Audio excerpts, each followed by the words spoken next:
जय जिनेन्द्र। Welcome to advance study of Jainism online. आज का हमारा टॉपिक है क्योसिक क्वालिटी। क्वालिटी यानी गुण। श्रेष्ठ और उच्च विचारों से जो अच्छा वर्तन अथवा व्यवहार होता है, उससे हमारी आत्मा में कितने गुण हैं वह दिखाई देते हैं। यानी हम जैसा व्यवहार करते हैं वही हमारे गुण बताता है। श्रेष्ठ और उच्च कार्य करना गुण है, यानी हमें श्रेष्ठ यानी ऊंचे कार्य हमें करने चाहिए। गुण ही हमारा सच्चा धन है। दूसरे के गुणों को देखकर खुश होना ईर्ष्या नहीं कहलाती है। अगर हम दूसरे के गुणों की प्रशंसा करते हैं तो उसे ईर्ष्या नहीं कहते, यानी उसे जेलस नहीं कहते। दूसरों के गुणों की बातें करने से हमारे अंदर गुणों का विकास होता है, यानी हमारे अंदर भी उन गुणों को प्राप्त करने की इच्छा जागरूक होती है। पंच परमेष्ठी सबसे अधिक गुणवान है। उनके गुणों का वर्णन करना तथा नमन करने से हम गुणवान बनते हैं। आज की अपेक्षा कल को अधिक सुंदर बनाना है, यानी आज हम चाहते हैं कि हमारा जो आने वाला कल है वो बहुत सुंदर बने, अच्छा बने। ऐसा विचार करके कोई भी काम करना चाहिए। काम करते समय अपनी बुद्धि और कल्पना शक्ति यानी इमेजिनेशन पावर का प्रयोग करना चाहिए। बड़ों से पूछकर करने, उनके आज्ञा का पालन करने और जिद न करने से हम गुणवान बनते हैं। यानी अगर हम बड़ों से पूछकर कोई कार्य करते हैं, उनकी आज्ञा का पालन करते हैं, जैसा वो कहते हैं वैसे ही करते हैं और कोई जिद नहीं करते, तो हम गुणवान बनते हैं। योग्य समय पर सही निर्णय करना, इसमें बहुत हिम्मत रखनी चाहिए, यानी राइट टाइम राइट डिसीजन। यदि कोई डिसीजन नहीं लिया तो काम नहीं होता। अतः धर्म के काम में हाँ करने और संसार के काम में ना करने से गुणों में वृद्धि होती है। नेक्स्ट है क्योसिक क्वाइट। क्वाइट यानी शांति रखना, चुप रहना, मौन रहना। जितना कम बोलोगे उतनी शांति रहती है। पायल यानी झांझर आवाज करती है तो उसके पाँव में पहना जाता है, जबकि सोने का हार मौन रहता है तो उसको गले में पहना जाता है। इसका अर्थात है कि जो कम बोलता है, मौन रहता है, शांति रखता है, उसको ऊंचा स्थान मिलता है, ऊंचा स्थान प्राप्त होता है। बातें कर करके पूरी दुनिया को जान लेने पर भी उसकी जानकारी कभी खत्म नहीं होती, लेकिन आत्मा को जो जान लेता है वह सच्चा बुद्धिमान है। जो अपनी आत्मा को जान लेता है वही सच्चा बुद्धिमान है। अपनी आत्मा के अलावा अन्य किसी में रस नहीं लेना चाहिए। जितना बाहर का रस कम लोगे उतना धर्म अधिक होगा। अपनी आत्मा के बारे में सोचोगे। विकथा से संसार का रस बढ़ता है, अर्थात नुकसान अधिक होता है। जिसको दुनिया की सबसे कम खबर होती है, जिसके पास दुनिया की सबसे कम वस्तु होती है, वही सबसे अधिक सुखी होता है। शांति रखने से क्या लाभ होगा? यानी अगर आप मौन रहोगे तो उससे क्या लाभ होगा? मौन नाम का तप होता है। बातें करने में समय बर्बाद नहीं होता। जीवों की हिंसा कम होती है। अनर्थ दंड के पाप से बच सकते हैं। संतोष का भाव आता है। तो शांति का राजमार्ग क्या है? जितना हो उतनी कम बातें, कम वस्तुएं रखें। बातों बातों में अपनी सलाह न दें, यानी अगर आपसे सलाह न मांगी गई हो तो अपनी सलाह मत दें।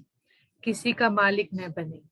बड़ों के किसी काम को मना नहीं करें। आपके बड़ों ने आपको जो भी काम दिया है आपको उसको मना नहीं करना चाहिए। जीवन में संतोष रखें, यानी सेटिस्फेक्शन रखें। नेक्स्ट टॉपिक है क्योसिक कोटेशन यानी सुवाक्य। बच्चों, दुनिया में जितने महापुरुष हुए हैं, पहले वे हमारी तरह ही छोटे थे, लेकिन बड़ा बड़ा काम करके वह महापुरुष कहलाने लगे। उनके विचार जब इस दुनिया के लिए मान्य बने तो वही उनके हो गए कोटेशंस। इन महापुरुषों के कुछ जरूरी कोटेशंस यहाँ दिए जा रहे हैं, जिनको याद करके तुम अपने जीवन को उनके समान ऊंचा और गुणवान बना सकते हो।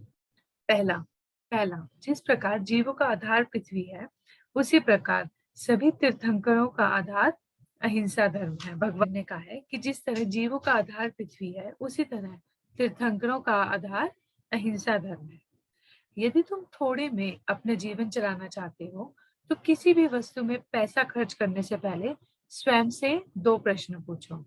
क्या वास्तव में यह वस्तु मेरे लिए ज़रूरी है? क्या इस वस्तु के बिना मेरा काम हो सकता है? अगर आपके लिए ये ज़रूरी नहीं है और आपको उस वस्तु के बिना काम हो सकता है, तो आपको वो वस्तु नहीं लेनी चाहिए। यह लाइन सिडनी सिमथ ने कही थी। आनंद में जीवन बहुत शांत होता है, क्योंकि शांति में ही सच्चा आनंद है। ये किसने कही थी?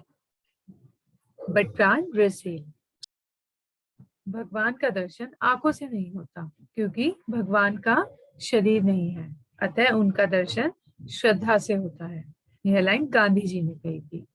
उदार मनुष्यों का वैभव गांव के बीच में उगे फलों से भरे वृक्षों के समान होता है। यह लाइन थिरुवल्लुवर ने कही थी। उत्साह बहुत बलवान है, उत्साह जैसा अन्य कोई बल नहीं है। उत्साही पुरुष को लोक में कुछ भी दुर्लभ नहीं है। यह लाइन वाल्मीकि रामायण में कही थी। चलो अब हम एक स्टोरी पढ़ते हैं जिसका टाइटल है मेरा सब कुछ तुम्हारा। रतनपाल राजा का दरबार लगा हुआ था। दरबार में श्रेष्ठी, धनपति सभी बैठे हुए थे।